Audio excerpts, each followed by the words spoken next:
This is Ukraine, the country that Russia invaded in February 2022. Russia launches a full-scale attack on Ukraine from multiple directions. Breaking news tonight, Russia launching a full-scale invasion of Ukraine. Western media has been telling us that Russia's President Putin is a tyrant who has lost touch with the reality and gone mad.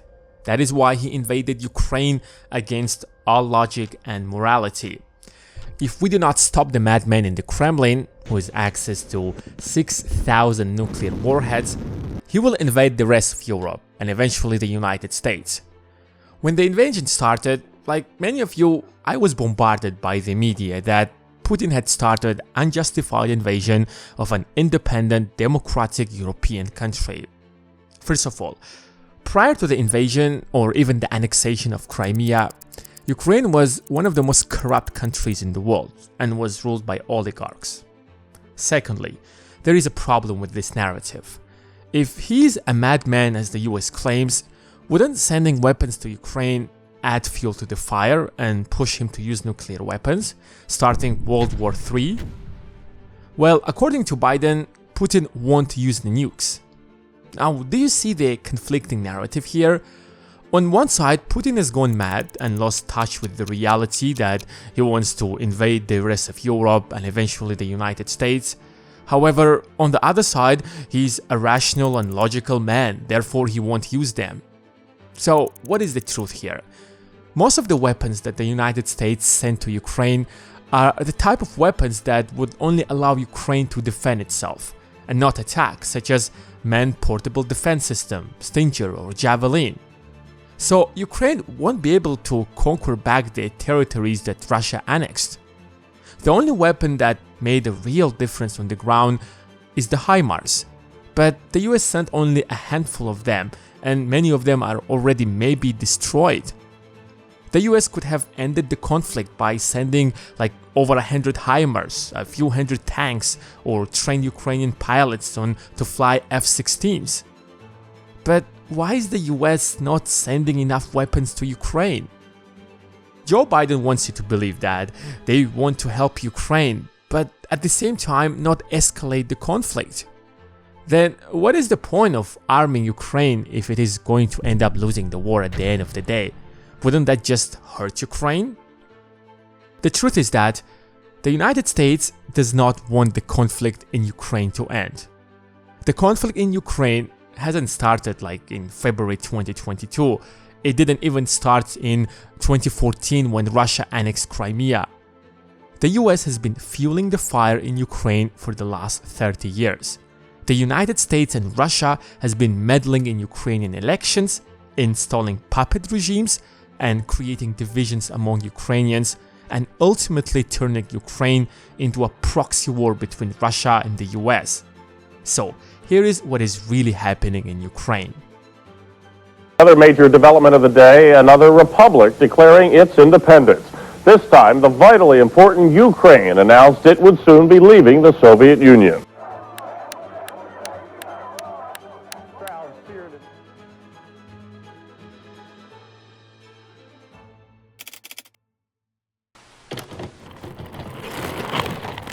To understand what is happening in Ukraine, we have to go back to the 2004 presidential election. On one side, we have a guy who is a pro-Western, wants to take Ukraine to Europe, and is supported by the US and the EU. On the other side, we have Yanukovych, who is pro-Russian, wants to deepen economic ties with Russia, and is supported also by Russia. Ukraine is a deeply divided country. The East and the South voted for a pro-Russian candidate, while the West and the North elected a pro-Western candidate. Do you see how divided Ukraine is? Half of the country wants to be closer to Russia, while the other half wants to join the EU. Remember this map, because we will need it later.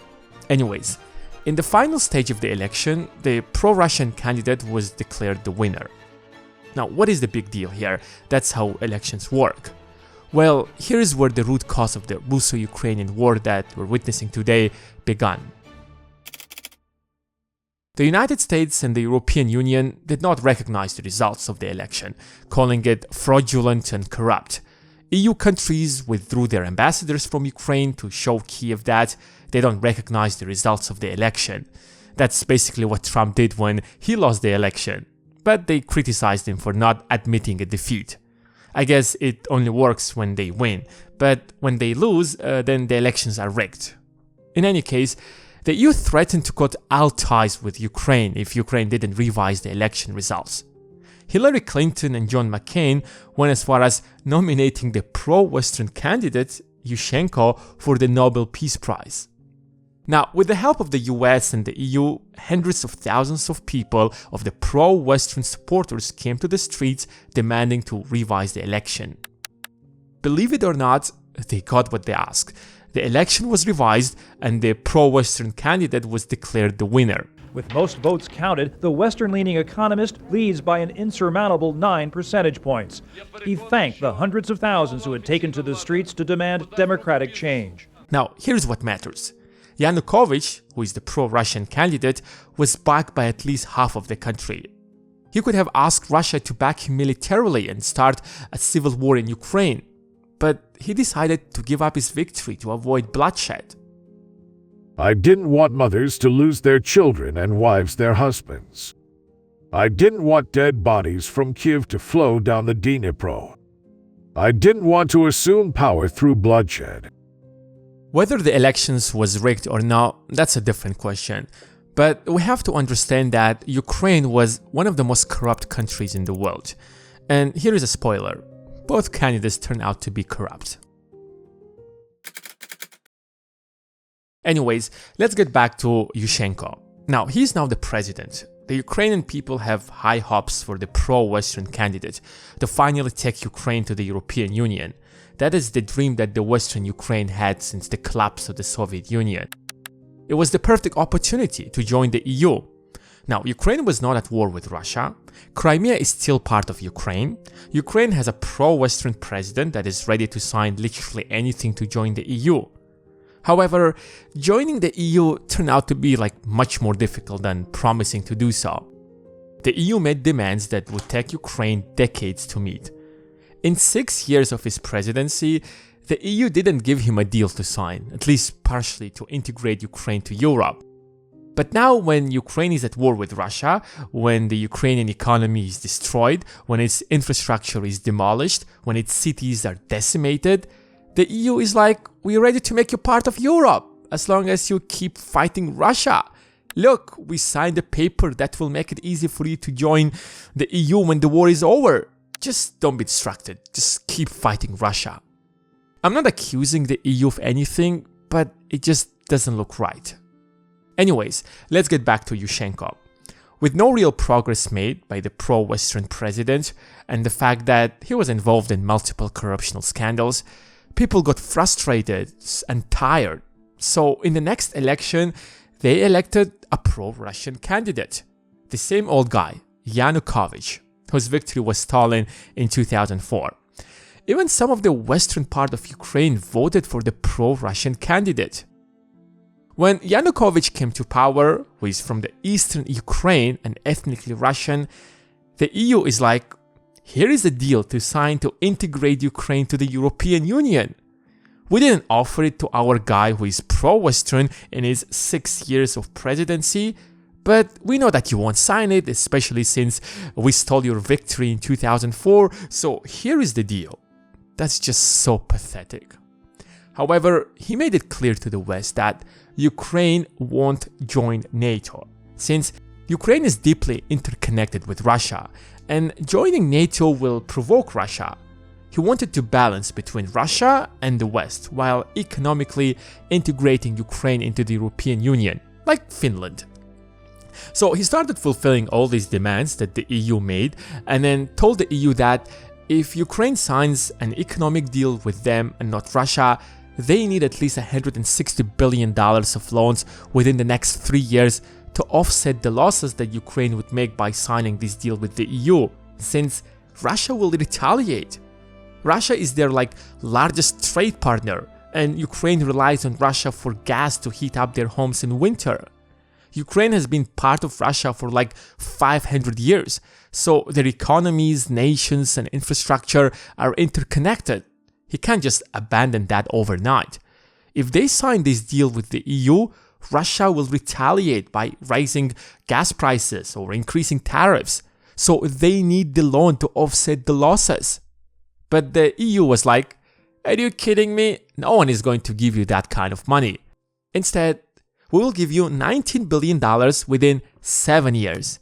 And even that money, you will only get it if you free up the former prime minister we supported in the last election, Tymoshenko. It doesn't matter that she was involved in corruptional scandals. She's our guy. So if you don't free her up, we won't sign the deal with you. But Tymoshenko was like, please, European Union, I'm ready to stay here in jail as long as you sign this deal with Ukraine. Forget about me, please. But the EU was like, nope.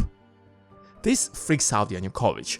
He realizes that he has met most of their demands. However, the European Union keeps making new demands and aren't ready to help Ukraine to offset the losses that Ukraine will have from signing this deal. In his view, EU were not serious. They were just trying to get the best out of Ukraine, and they were just treating Ukraine as a second class. So instead, he signs a deal with Russia, where Russia will loan Ukraine $15 billion and reduce the gas price by a third. This is not the best deal for Ukraine, but Ukraine's economy is already interconnected with Russia. And this is when the action starts. Protest erupts on the streets of Kiev. US officials march with protesters demanding Yanukovych to resign. Now, can you imagine for a moment that Russian ambassador marching with Trump supporters in the storm of Capitol? Anyways, protesters clashed with the police and it became violent. Protesters didn't leave the streets until they overthrew Yanukovych and took over the government. Now, this guy's election was once stolen and now he's ousted from the office and had to flee the country. Did the US orchestrate the coup in Ukraine? Here is the conversation between Victoria Nuland, assistant to the US Secretary of the State, and the US Ambassador to Ukraine, Jeffrey Pyatt. Good. So I don't think Klitsch should go into the government. I don't think it's necessary. I don't think it's a good idea. Yeah, I mean, I guess you think, what in terms of him not going into the government, just let him sort of stay out and do his political homework and stuff. I'm just thinking in terms of sort of the process moving ahead, we want to keep the moderate Democrats together. The problem is going to be Tony Bok and his guys. And, you know, I'm sure that's part of what Yanukovych is calculating on all of this. I think Yats is the guy who's got the economic experience, the governing experience. He's the guy, you know, what he needs is Klitsch and Tony Bok on the outside. He needs to be talking to them 4 times a week. You know, I just think Klitsch going in, he's going to be at that level working for Yatsenyuk. It's just not going to work. That's exactly what happened. Yatsenyuk became the prime minister, Klitschko became the mayor of Kiev, and Tyagny Bok didn't make it to the government. It is difficult to say to what extent the US interfered in removing Yanukovych from office, but the fact that the US has a long history of overthrowing governments that they don't like, and the fact that US officials formed a new government says a lot about US interference in the Ukraine. And here's the best part. Ukraine is ruled by oligarchs. And one of those oligarchs is Nikolai Zlochevsky, the founder of Burisma, a natural gas producer.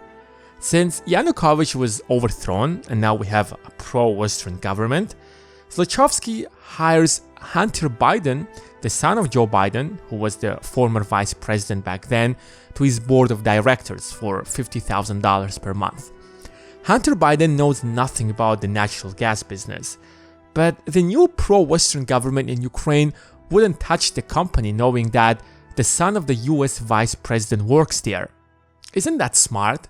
I mean, it's just genius. He just made himself like immune against any investigations. However, the new federal prosecutor, Shokin, didn't care about Hunter Biden and still launched an investigation into Burisma, accusing it of corruption. And guess what Hunter Biden did? He asked his father to blackmail the Ukrainian president to get rid of the federal prosecutor. Assuming that there is general, I am prepared to do a public signing of the commitment for the $1 billion. And despite of the fact that we didn't have any corruption charges, we don't have any information about he doing something wrong, I especially asked him, no, it was the day before yesterday, I especially asked him to resign. The former Ukrainian president is telling Biden that there is no evidence or whatsoever that the federal prosecutor is corrupted, but he fired him anyway just to please Biden so that he would sign the $1 billion aid to Ukraine. So, a Ukrainian oligarch bribes Hunter Biden to protect his firm, and in exchange Hunter Biden asks his father, the former vice president, to blackmail the president of Ukraine to fire the federal prosecutor of another independent country. I mean, isn't just that pure corruption? I'm not sure to what extent Ukraine is independent at this point. And the worst part about it is that Biden publicly acknowledged that he has blackmailed the president of Ukraine. I looked, I said, I'm leaving in 6 hours. If the prosecutor's not fired, you're not getting the money. Oh, son of a bitch. Got fired. And they put in place someone who was solid. Now, let's look at what happened from the perspective of Putin. Now, the Putin is sitting in the Kremlin and he's watching. The election was first stolen from the pro-Russian candidate. Then in 2013, the US orchestrates a bloody coup to overthrow Yanukovych and install an anti-Russian government in its neighboring country that has been part of Russia for like over 500 years. And on top of that, it wanted to take Ukraine to NATO. How do you think that Russia should have responded? It annexed Crimea, fearing that if Ukraine joins NATO, Russia will lose its most important navy fleet that has been in Crimea for like hundreds of years, and ensures that Russia can be trade with the world. But if Ukraine joins NATO, it will lose that advantage. I'm not defending Russia here, but just imagine for a moment that Russia overthrows the Canadian president and installs a pro-Russian government. What do you think the US response would be? Don't you think that the US would invade Canada to restore a pro-American government? Of course it would. Look at what the US did to Cuba when Cuba built close ties with the Soviet Union. Anyways, Russia no longer trusts the US or the EU, so it starts supporting the separatists in Donbass that want to break away from Ukraine. France and Germany bring both parties to the negotiations table to sign the Minsk agreement. I won't get into the details of the agreement, but in short, Russia had to stop supporting the separatists in Donbass, while Ukraine would reform its constitution and grant Donbass more autonomy. Ukraine keeps postponing giving Donbass autonomy, accusing Russia of not fulfilling its part of the agreement, while Putin accuses Ukraine of overthrowing the pro-Russian president and wouldn't stop until Ukraine first fulfilled its part of the deal. Meanwhile, while Russia and Ukraine are accusing each other, the US is sending military aid to Ukraine, helping Ukraine to rebuild its military and prepare for war with Russia. Here is the former president of Ukraine publicly acknowledging that the Minsk agreement bought Ukraine time, including to build its army, by freezing the conflict with Russia. Here is the former Chancellor of Germany, who was supposed to ensure that Minsk agreements are implemented, acknowledging that the purpose of the Minsk agreement had been an attempt to give Ukraine time to build up its defenses. So time was clearly not on the side of Putin. The longer he waited, the more NATO would rebuild the Ukrainian military and the faster Ukraine would join NATO. And if Ukraine joins NATO, Ukraine will be a US puppet state forever, since any attack on a NATO member shall be considered an attack against them all. Let's recap everything. A pro-Russian candidate wins the presidential election, but the US and the EU intervene to revise the election results and install a pro-Western president. Within 6 years of the pro-Western president, the EU doesn't offer a deal for Ukraine to be integrated to the EU. So, in the next election, when the pro-Russian president wins the election, the EU offers a bad deal to sign that he refuses to do so. Then the US orchestrates a coup and removes him from office and installs a pro-Western government that wants to take Ukraine to NATO and starts rebuilding Ukrainian military. Then in 2019, Zelensky makes it clear that Ukraine will definitely join NATO. So Russia invades Ukraine to prevent that from happening. Does that mean that Putin is the good guy here? No, absolutely no. Everyone is just corrupt and everyone is just working for their own interest. However, the Western media wants you to believe that Putin has gone mad and lost touch with the reality and started unjustified war against a democratic European country, and we are helping Ukraine to fight for their freedom because we care about Ukrainians. It's just one big lie. If the West truly wanted to help Ukraine, they could have agreed to grant Ukraine the $160 billion loan over 3 years to offset the losses Ukraine would make by signing an economic deal with the European Union, or offer Ukraine an economic deal when it was not at war with Russia and had a pro-Western president. No, we don't do that kind of a deal. But giving Ukraine $76 billion in military aid in a single year to fight Russia? Yes, that's the kind of deal we would make. And guess where the $76 billion went to? They never left the US. The United States sends its outdated weapons to Ukraine and gave that money to the US military industrial complex like Lockheed Martin, Boeing or Raytheon to refill its inventory with new weapons. So if Ukraine wins this war, it will have to borrow massive loans from US to pay US companies to rebuild its infrastructure, roads, schools, bridges, and everything else. It will take Ukraine like decades to repay its debts to US. And US corporations will have a new market to explore. While if it loses the war, then the money never left the US in the first place. And it turned an entire world against Russia, depleting Russia of the resources it generated over the last 20 years, and Russia gets an entirely destroyed Ukraine. The United States wins either way. Especially the oil companies.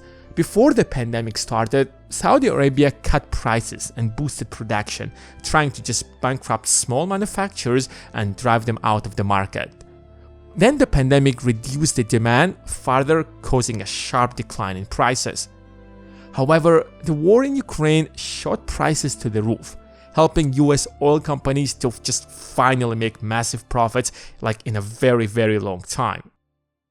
The point of the video isn't to glorify Putin or accuse the US of yet again ruining another country, but to show you the viciously profitable business of war, and the victim this time is Ukraine. Every business is a war. Instead of weapons, we use different tools and strategies to defeat our competitors and dominate the industry, like Amazon with e-commerce or Facebook did with social media. All of these CEOs use different strategies that Sun Tzu has laid down in his book The Art of War over 2,000 years ago. But it's just so difficult to read books in the age of TikTok and social media. Our attention span has been squeezed so much that most people don't have the patience to read a 200-page book. But don't worry, I've got a solution for you. It's called short form. It's one of the best investments you can make in yourself. It takes a book, let's say The Art of War by Sun Tzu, and covers all key ideas in one-page summary, and then gives you further analysis in a chapter-by-chapter breakdown.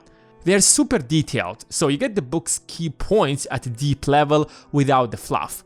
There is an audio feature so you can learn on the go, and after each chapter, they have interactive exercises to help you retain what you have read. You can start reading books while you're on subway, waiting for a coffee, or before going to bed. Use my link in the description to get a free trial and a 20% discount on the annual subscription, which is 2 months free. If you have guys enjoyed this video, make sure to give it a thumbs up and follow us on Instagram. We post a lot of content which you will enjoy. Just shoot me a message on Insta and say hi. Thanks for watching and see you in the next one.